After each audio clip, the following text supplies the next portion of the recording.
ഇങ്ങനെ ഈ ഒരു യാത്ര ഇറങ്ങി പുറപ്പെട്ടതിന് ശേഷമാണോ ഇങ്ങനൊരു ഉത്തരേന്ത്യൻ ലൈഫ് സ്റ്റൈലിൽ ജീവിക്കണമെന്നും ഇവർക്കിടയിൽ എന്തെങ്കിലും ചെയ്യണം എന്നൊരു തോട്ട്സ് ഉണ്ടായത്? പിന്നെ കേരളത്തിനെയും മർക്കസിനെയും ഉസ്താദിനെയൊക്കെ കുറിച്ച് സംസാരിക്കുമ്പം അവർക്കും വളരെയധികം താല്പര്യത്തോടു കൂടിയാണ് അവരും ഈ വിഷയങ്ങളൊക്കെ കാണുന്നത്. ഇപ്പോൾ ഇൻഡോറിലായിട്ട് 8 സ്കൂളുകളുണ്ട്. 8 സ്കൂൾ. തൈബ ദഅവ കോളേജ് അല്ലെങ്കിൽ തൈബ ഇൻഡിക്കേറ്റഡ് സ്റ്റഡീസ് എന്ന പേരുള്ള കോളേജ് ഉണ്ട്. പിന്നെ ഇൻഡോറിന് പുറമെ 4 സ്കൂളുകൾ വേറെയും. അപ്പോൾ ടോട്ടല് 12 സ്കൂളുകൾ എന്താണ് ഒരു ഉസ്താദ് മെയിൻറ്റെയിൻ ചെയ്യുന്ന ഒരു എന്താ പറയുക ഒരു അപൂർവ കാഴ്ച തന്നെ പറയാം. എങ്ങനെയാണ് ഇൻഡോറിൽ എത്തിപ്പെടുന്നത്? ഇൻഡോറിൽ 2012 ഞാൻ വരുന്നത്. ഒരു 14 വർഷം മുമ്പ് പഠനം കഴിഞ്ഞതിന് ശേഷം കേരളത്തിൽ നിന്നൊരു യാത്ര പോകുന്നു മധ്യപ്രദേശിലെ ഇൻഡോറിലേക്ക്. ഇന്ന് 14 വർഷങ്ങൾക്കിപ്പുറം ഈ നാടിൻ്റെ ഒരു ആതിഥേയനും ഇവിടുത്തെ വിദ്യാഭ്യാസവും ഇവിടുത്തെ സാമൂഹിക പ്രവർത്തനങ്ങളിലൊക്കെ സജീവമായി നമ്മുടെയൊക്കെ മലയാളികൾക്ക് ഏറെ അഭിമാനമായ പ്രിയപ്പെട്ട സിദ്ദീഖ് ഉസ്താദിൻ്റെ 15 വർഷത്തെ യാത്രാവിശേഷങ്ങളാണ് ഇന്ന് ഈ വീഡിയോയിലൂടെ നിങ്ങൾ പരിചയപ്പെടുന്നത്. അസ്സലാമു അലൈക്കും. ആദ്യമായി നമ്മുടെ പ്രേക്ഷകർക്ക് വേണ്ടി ഉസ്താദിനൊന്ന് പരിചയപ്പെടുത്തണം. അസ്സലാമു അലൈക്കും വറഹ്മത്തുള്ളാഹി വബറകാതുഹു. ഞാൻ അബൂബക്കർ സിദ്ദീഖ് നൂറാനി. എൻ്റെ ജന്മസ്ഥലം നരിക്കോട്, കണ്ണൂർ ജില്ലയിൽ. അൽഹംദുലില്ലാ നാട്ടിലെ പ്രാഥമിക വിദ്യാഭ്യാസത്തിന് ശേഷം കോഴിക്കോട് മർക്കസ് സഖാഫത്ത് സുന്നിയിൽ 9-10 ക്ലാസ്സുകൾ പൂർത്തിയാക്കുകയും 10ാം ക്ലാസ്സിന് ശേഷം മർക്കസ് ഗാർഡനിൽ അഡ്മിഷൻ എടുക്കുകയും അവിടെ അൽഹംദുലില്ലാ ഗ്രാജുവേഷൻ കംപ്ലീറ്റ് ചെയ്യുന്നതോടൊപ്പം മതവിദ്യാഭ്യാസവും പൂർത്തിയാക്കി. പിന്നീട് അൽഹംദുലില്ലാ അവിടുന്ന് ഹക്കീം ഉസ്താദിൻ്റെ നേതൃത്വത്തിൽ കേരളത്തിൻ്റെ വിവിധ സംസ്ഥാനങ്ങളിലേക്ക് ട്രെയിനിങ് അർത്ഥം വിദ്യാർത്ഥികളെ റമദാനിൽ പ്രത്യേകിച്ച് റമദാൻ ദഅവ എന്ന പേരിൽ അയക്കാറുണ്ടായിരുന്നു. അപ്പോൾ മർക്കസ് ഗാർഡൻ്റെ ഒരു ആദ്യ ബാച്ചിലൊരു വിദ്യാർത്ഥി കൂടിയാണ്. അപ്പോൾ പ്രത്യേക ഒരുപാട് എക്സ്പീരിയൻസുകൾ ഉണ്ടാവും അല്ലേ? തീർച്ചയായും. അത് ഇപ്പോഴും മറ്റാർക്കും കിട്ടാത്ത ഒരു വലിയൊരു നേട്ടമായിട്ടാണ് നമ്മുടെ ഫസ്റ്റ് ബാച്ചിൽ എല്ലാവരും അതിനെ കണക്കാക്കുന്നത്. പ്രത്യേകിച്ച് ഹക്കീം ഉസ്താദുമായി കൂടുതൽ ആ സമയത്ത് ഇടപഴകാനും പിന്നെ ഉസ്താദിൻ്റെ കീഴിൽ അവിടുത്തെ നേരിട്ടുള്ള തർബിയത്ത് ലഭിക്കാനും പലപ്പോഴും ഉസ്താദിനോടൊപ്പം യാത്രയിൽ പങ്കെടുക്കാനൊക്കെ അവസരം ആ സമയത്ത് ലഭിച്ചിരുന്നു. ആ ഒരു ബാച്ചിലെ പലരും ഇന്ത്യയുടെ വിവിധ സംസ്ഥാനങ്ങളിലേക്ക് പലായനം ചെയ്യപ്പെട്ടതായിട്ട്. അതെ, അവർ നമ്മുടെ ബാച്ചിലുള്ള പ്രത്യേകിച്ച് ആ സമയത്ത് ആദ്യമായിട്ടാണ് നമ്മുടെ ഫസ്റ്റ് ബാച്ചിലെ വിദ്യാർത്ഥികൾ ഗ്രാജുവേഷൻ കംപ്ലീറ്റ് ചെയ്തതിന് ശേഷം ഡൽഹിയിലേക്ക് പോകുന്നത്. ഒരു ബാച്ച് മൊത്തം ഡൽഹിയിൽ പോയി അവിടെ താമസിക്കുകയും ഇന്ന് കാണുന്ന രീതിയിലുള്ള ഡൽഹിയിൽ ഗ്രാൻഡ് മുഫ്തി ഓഫീസോ അല്ലെങ്കിൽ വലിയൊരു വിദ്യാഭ്യാസ സമുച്ചയമൊന്നും ഇല്ലായിരുന്നു.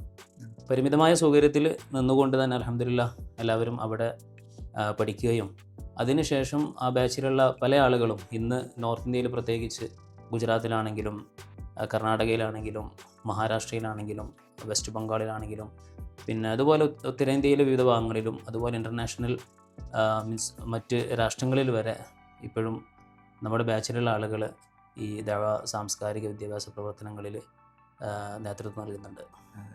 അപ്പോൾ പഠനകാലത്ത് ഇതിനോടുള്ളൊരു താല്പര്യമാണോ അല്ലെങ്കിൽ ഇങ്ങനെ ഈ ഒരു യാത്ര ഇറങ്ങി പുറപ്പെട്ടതിന് ശേഷമാണോ ഇങ്ങനൊരു ഉത്തരേന്ത്യൻ ലൈഫ് സ്റ്റൈലിൽ ജീവിക്കണമെന്നും ഇവർക്കിടയിൽ എന്തെങ്കിലും ചെയ്യണം എന്നൊരു തോട്ട്സ് ഉണ്ടായത്? യഥാർത്ഥത്തിൽ മർക്കസ് ഗാർഡനിൽ ജോയിൻ ചെയ്തതിന് ശേഷം 2003 എൻ്റെ ഓർമ്മ, 3-ലോ 4-ലോ ആണ് ഹക്കീം ഉസ്താദിൻ്റെ കൂടെ ആദ്യമായിട്ട് ബോംബെയിലേക്ക് യാത്ര ചെയ്യുന്നത്. ഞങ്ങൾ ബാച്ചിലെല്ലാവരും ഒന്നിച്ച് ട്രെയിനിൽ യാത്ര ചെയ്ത് അത് വളരെ പ്രധാനപ്പെട്ട ഒരു അനുഭവമായിരുന്നു. ഈ ജീവിതത്തിൽ ആദ്യ യാത്രയായിരുന്നു കേരളത്തിന് പുറത്തേക്കുള്ളൊരു യാത്ര. അങ്ങനെ ആ യാത്രയിൽ അൽഹംദുലില്ലാ ബോംബെയിലുള്ള മുസ്ലിങ്ങളുടെ അവസ്ഥ ഭീവണ്ടിയിലും ബാന്ദ്രയിലും പിന്നെ അങ്ങനെ ഡോങ്കരിയിലൊക്കെയുള്ള ജനങ്ങളെ കൂടുതൽ അറിയാനും അവരുടെ ജീവിത രീതിയും കൾച്ചറും മനസ്സിലാക്കിക്കൊണ്ട് അവർക്ക് അവരുടെ ഉന്നമനത്തിനായി വിദ്യാഭ്യാസപരമായും സാംസ്കാരികപരമായും ധാരാളം പ്രവർത്തനങ്ങൾ നടത്തണം എന്ന ഒരു ആഗ്രഹം അന്ന് തന്നെ മനസ്സിലുണ്ടായിരുന്നു. അതിനുശേഷം പിന്നെ കോഴ്സ് കംപ്ലീറ്റ് ചെയ്തതിന് ശേഷം ഉസ്താദ് ഓരോ വിദ്യാർത്ഥിയുടെയും താല്പര്യത്തിനനുസരിച്ച് പല മേഖലകളിലേക്ക് ഉസ്താദ് അയക്കുകയായിരുന്നു. അങ്ങനെയാണ് അവർ നോർത്ത് ഇന്ത്യയിൽ അല്ലെങ്കിൽ കേരളത്തിന് പുറത്ത് പ്രവർത്തിക്കാനുള്ള താല്പര്യം ജനിക്കുന്നത്. എങ്ങനെയാണ് ഇൻഡോറിൽ എത്തിപ്പെടുന്നത്? ഇൻഡോറിൽ 2012 ഞാൻ വരുന്നത്. അതിനു മുമ്പ് ഞാൻ ബോംബെയിലായിരുന്നു. ബോംബെയിൽ അൽഹംദുലില്ലാ 2 വർഷം അവിടെ ഒരു സ്ഥാപനം നടത്തിയിരുന്നു. അന്ന് ഞങ്ങളുടെ കൂടെ ഐലീഷ നൂറാനി, അദ്ദേഹം ഇപ്പോൾ തമിഴ്നാട്ടിലാണ്. അതുപോലെ മുജീബ് നൂറാനി, അദ്ദേഹം ഇപ്പോൾ അബുദാബിയിലാണ്. ഞങ്ങൾ മൂന്നാൾക്കാരായിരുന്നു ബോംബെയിലുണ്ടായിരുന്നത്. അന്ന് പിന്നെ ഇവിടെ ഇൻഡോറിൽ ബഷീർ നൂറാനി ഉണ്ടായിരുന്നു. അദ്ദേഹമാണ് ഇങ്ങോട്ട് ക്ഷണിക്കുന്നത് ഇൻഡോറിലേക്ക്. ഇവിടെ 2011 ബഹുമാനപ്പെട്ട സുൽത്താൻ ഉലമ ഉസ്താദും ഹക്കീം ഉസ്താദും വന്ന് സുന്നി വെൽഫെയർ കമ്മിറ്റി എന്ന ഒരു സംഘടന ഉണ്ടാക്കിയിരുന്നു. അപ്പോൾ ആ സംഘടനയെ ഒന്നുകൂടി മുന്നോട്ട് പിന്നെ നല്ലൊരു സിസ്റ്റമാറ്റിക് രീതിയിൽ അതിൻ്റെ പല ഡിപ്പാർട്ട്മെൻറ്റുകളായി എഡ്യൂക്കേഷനും സോഷ്യൽ അതുപോലെ മറ്റ് മെഡിക്കൽ ഹെൽത്ത് ഇങ്ങനെ പല ഡിപ്പാർട്ട്മെൻറ്റുകളായി കേന്ദ്രീകരിക്കുകയും ആ സുന്നി വെൽഫെയർ കമ്മിറ്റിയിൽ എഡ്യൂക്കേഷൻ ഡിപ്പാർട്ട്മെൻറ്റ് അതിന് നേതൃത്വം നൽകാൻ വേണ്ടിയിട്ടാണ് എന്നെ ഇങ്ങോട്ട് വിളിക്കുന്നത്. അവിടെ നിന്നാണ് ഇവിടുത്തെ ഇൻഡോറിലെ പ്രവർത്തനങ്ങൾ ആരംഭിക്കുന്നത്. അതെ അതെ, അന്ന് ആ ഒരു സംഘടന ആയിരുന്നു. ആ സംഘടനയുടെ കീഴിൽ പിന്നെ ഇമാമുകളെയും അതുപോലെ വളണ്ടിയേഴ്സിനെയൊക്കെ ഒരുമിച്ച് കൂട്ടുകയും അവർക്ക് അവരുടെ ഒരു എഡ്യൂക്കേഷണൽ അവയർനെസ് ഉണ്ടാക്കാൻ വേണ്ടിയിട്ടുള്ള ശ്രമങ്ങൾ നടക്കുക, അതായിരുന്നു മെയിനായിട്ട് അന്ന് നടന്നിരുന്നത്. അവിടുന്ന് പ്രവർത്തനങ്ങൾ ആരംഭിച്ചു. പിന്നെ ഇങ്ങോട്ട് നടന്ന ഓരോ പ്രവർത്തനങ്ങളെക്കുറിച്ച് ജസ്റ്റ് ഒന്ന് നമ്മുടെ പ്രേക്ഷകർ, കാരണം പുതിയ ഒരുപാട് യുവ പണ്ഡിതന്മാരും പഠിതാക്കളൊക്കെ സമൂഹത്തിലേക്ക് ഇറങ്ങി വരും. തീർച്ചയായിട്ടും ഈ ഒരു ജേണി അവർക്ക് കൂടുതൽ മോട്ടിവേറ്റ് ആവും എന്നുള്ള പ്രതീക്ഷയിൽ കൂടിയാണ് ഞാൻ ഉസ്താദിനെ ഈ ഒരു വിലപ്പെട്ട സമയം ഇവിടെ പിടിച്ചിരുത്തിയത്. അപ്പോൾ ആ ഒരു ജേണി ഒന്ന് പരിചയപ്പെടുത്തുകയാണെങ്കിൽ. 2012 ജൂണിലാണ് ഞാൻ ഇൻഡോറിലേക്ക് വരുന്നത്.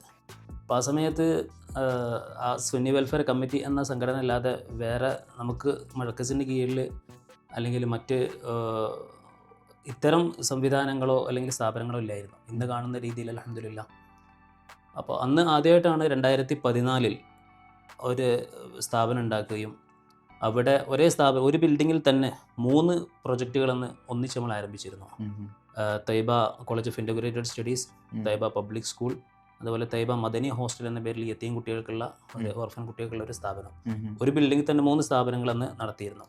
പിന്നീട് ക്രമേണ കുട്ടികൾ വർദ്ധിക്കുകയും അൽഹംദുലില്ലാ 2014-ലും 15-ലും 16-ലും വ്യത്യസ്ത സ്ഥാപനങ്ങൾ ആരംഭിച്ചു.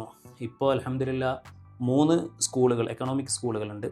എക്കണോമിക് സ്കൂളുകൾ എന്ന് പറയുമ്പോൾ ചെറിയ ഫീസിൽ കുട്ടികൾക്ക് ക്വാളിറ്റി എഡ്യൂക്കേഷൻ കൊടുക്കുക, അതോടൊപ്പം മതവിദ്യാഭ്യാസവും. അങ്ങനെയുള്ള 3 സ്ഥാപനങ്ങളുണ്ട്. പിന്നെ 4 പ്രീമിയം സ്കൂളുകളുണ്ട്. അതിൽ നല്ല ഫെസിലിറ്റിയോട് കൂടെ കുട്ടികളിൽ നിന്ന് നല്ല ഫീസ് വാങ്ങുകയും അവർക്ക് അവരുടെ ഫാമിലി അല്ലെങ്കിൽ ഫിനാൻഷ്യൽ സ്റ്റാറ്റസ് അനുസരിച്ചുള്ള ഫെസിലിറ്റി കൊടുക്കുകയും അങ്ങനെ ചെയ്യുന്ന 4 സ്ഥാപനങ്ങളുണ്ട്. പിന്നെ സഹ്റത്തുൽ ഖുർആൻ അൽഹംദുലില്ലാ അതിൻ്റെ 3 ബ്രാഞ്ചുകൾ ഇപ്പോൾ നടക്കുന്നുണ്ട്. പിന്നെ Taiba college of integrated studies എന്നുള്ള പേരിലുള്ള സ്ഥാപനം അൽഹംദുലില്ലാ 140ഓളം കുട്ടികൾ താമസിച്ച് പഠിക്കുന്നുണ്ട്. ഫ്രീ ഓഫ് കോസ്റ്റ് ആയിട്ട് അവരുടെ ഭക്ഷണവും താമസവും വിദ്യാഭ്യാസവും എല്ലാം സ്ഥാപനമാണ്. അപ്പോൾ മൊത്തം എത്ര സ്കൂൾ റൺ ചെയ്യുന്നുണ്ട്? ഇപ്പോൾ ഇൻഡോറിലായിട്ട് 8 സ്കൂളുകളുണ്ട്. 8 സ്കൂൾ. തൈബ ദഅവ കോളേജ് അല്ലെങ്കിൽ തൈബ ഇൻ്റഗ്രേറ്റഡ് സ്റ്റഡീസ് എന്ന പേരുള്ള കോളേജ് ഉണ്ട്. പിന്നെ ഇൻഡോറിന് പുറമെ 4 സ്കൂളുകൾ വേറെയും. അപ്പോൾ ടോട്ടൽ 12 സ്കൂളുകൾ എന്താണ് ഒരു ഉസ്താദ് മെയിൻറ്റെയിൻ ചെയ്യുന്ന ഒരു എന്താ പറയുക ഒരു അപൂർവ കാഴ്ച തന്നെ പറയാം. അൽഹംദുലില്ലാ. അത് നമ്മുടെ പിന്നീടുണ്ടായ അല്ലെങ്കിൽ ഉസ്താദിൻ്റെ ഒരു വിദ്യാഭ്യാസ വിപ്ലവത്തിൻ്റെ ഒരു അടയാളപ്പെടുത്തലൂടെയാണ് ബഹുമാനപ്പെട്ട സിദ്ദീഖ് നൂറാനി ഉസ്താദ്.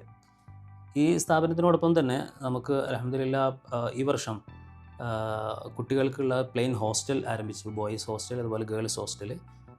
CBSE സ്കൂളിൻ്റെ ഒരു ക്യാമ്പസ് ഉണ്ട്.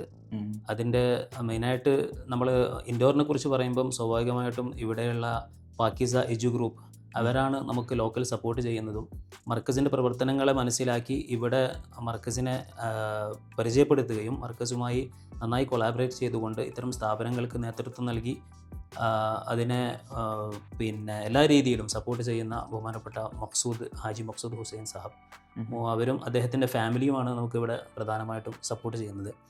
അപ്പോൾ അവർ മർക്കസ് നോളജ് സിറ്റി സന്ദർശിക്കുകയും അതിൻ്റെ ചെറിയൊരു മിനി കോപ്പി എന്ന രീതിയിൽ പാകിസ്ഥാൻ നോളജ് സിറ്റി എന്ന പേരിൽ 32 ഏക്കർ സ്ഥലം മൂപ്പര് അതിനായിട്ട് മാറ്റിവെക്കുകയും ചെയ്തു. ആ ക്യാമ്പസിലാണ് ഇപ്പോൾ അൽഹംദുലില്ലാ CBSE സ്കൂളും ബോയ്സ് ഹോസ്റ്റലും ഗേൾസ് ഹോസ്റ്റലും അതുപോലെ 20 യതീം കുട്ടികൾക്കുള്ള സ്ഥാപനവും നടക്കുന്നത്. പിന്നെ ഈ സ്ഥാപനങ്ങൾക്ക് പുറമെ അൽഹംദുലില്ലാ നമ്മുടെ സംഘടനാ സംവിധാനങ്ങളും പിന്നെ ഞാൻ തുടക്കത്തിൽ സൂചിപ്പിച്ച സുന്നി വെൽഫെയർ കമ്മിറ്റി എന്ന പേരിലുള്ള സംഘടന ഇപ്പോൾ അൽഹംദുലില്ലാ 100ഓളം എംപ്ലോയീസ് വർക്ക് ചെയ്യുന്ന വലിയൊരു NGO ആയി മാറിക്കഴിഞ്ഞു. അതിൻ്റെ കീഴിൽ 10-32ഓളം പ്രോജക്റ്റുകൾ health, education, employment, social activities, government aid and scheme എന്ന പേരിൽ 5 ഡിപ്പാർട്ട്മെൻറ്റുകളായിട്ട് അതിൻ്റെ പ്രവർത്തനങ്ങൾ അൽഹംദുലില്ലാഹ് ഇപ്പോൾ നടക്കുന്നുണ്ട്. നടന്നുകൊണ്ടിരിക്കുന്നുണ്ട്. ഈ പൊതുവിൽ ഈ ഇവിടുത്തെ ലോക്കൽ സപ്പോർട്ട് എങ്ങനെയാണ് ആളുകളുടെ? അൽഹംദുലില്ലാഹ് വളരെ നല്ല സപ്പോർട്ടാണ്. കാരണം പ്രത്യേകിച്ച് നമ്മൾ തുടക്കത്തിലൊരു സ്ഥാപനം ഇവിടെ ഈ ഇൻഡോർ മേഖലയിൽ നിർമ്മിക്കുക എന്ന് പറയുമ്പോൾ തന്നെ അതിന് മുമ്പ് ഓൾറെഡി ഇവിടെ മതപരമായ സ്ഥാപനങ്ങൾ ദാറുൽ ഉലൂം അതുപോലെ ഹിഫ്ദുൽ ഖുർആൻ കോളേജുകൾ നടക്കുന്നുണ്ടായിരുന്നു. പക്ഷേ എങ്കിലും നമ്മുടെ വലിയ ഒരു വിദ്യാഭ്യാസ മുന്നേറ്റം എന്ന രീതിയിൽ കേരളത്തിലൊക്കെ നമ്മൾ മനസ്സിലാക്കുന്ന integration of both studies, moral and modern education രണ്ടും ഒരേ സ്ഥാപനത്തിൽ ഒരു അണ്ടർ വൺ അംബ്രല്ല എന്ന് പറയുന്നത് പോലെ അതിനെ സമന്വയിപ്പിച്ചുകൊണ്ടുള്ള വിദ്യാഭ്യാസ രീതി ഇവിടെ പരിചയപ്പെടുത്തിയപ്പോൾ അതിന് വലിയ സ്വീകാര്യതയാണ് കിട്ടിയത്. അതായത് ഞാനിപ്പോൾ ഒരാഴ്ചയായിട്ട് ഈ ഇൻഡോറിൻ്റെ പരിസര പ്രദേശങ്ങളിലൂടെ ഇങ്ങനെ യാത്രയാണ്. ഓരോ ആളുകളായിട്ടാണ് ഞാൻ സംസാരിക്കുന്നത്. ഓരോ വില്ലേജിലും മറ്റൊക്കെ പോയിട്ട് ആളുകളായിട്ട് സംസാരിക്കുമ്പോൾ എല്ലാവരും ഒറ്റവാക്കി പറയുന്ന ഒരു ത്വയ്ബയുടെ യുണീക്നെസ് എഡ്യൂക്കേഷനെ കുറിച്ചാണ്. അതായത് മറ്റെവിടെയും ഇവിടെ ഒന്നും ഓരോന്നും അധികം പരിചയമില്ലാത്ത ഒരു കേരള മോഡൽ എഡ്യൂക്കേഷൻ ഇവിടെ നടക്കുന്നു എന്നുള്ളത് അവരെ സംബന്ധിച്ചിടത്തോളം അവർ വളരെ കൗതുകത്തോടു കൂടിയാണ് നോക്കിക്കാണുന്നത്. അത് എന്നോട് പലരും പറഞ്ഞിട്ടുണ്ട്.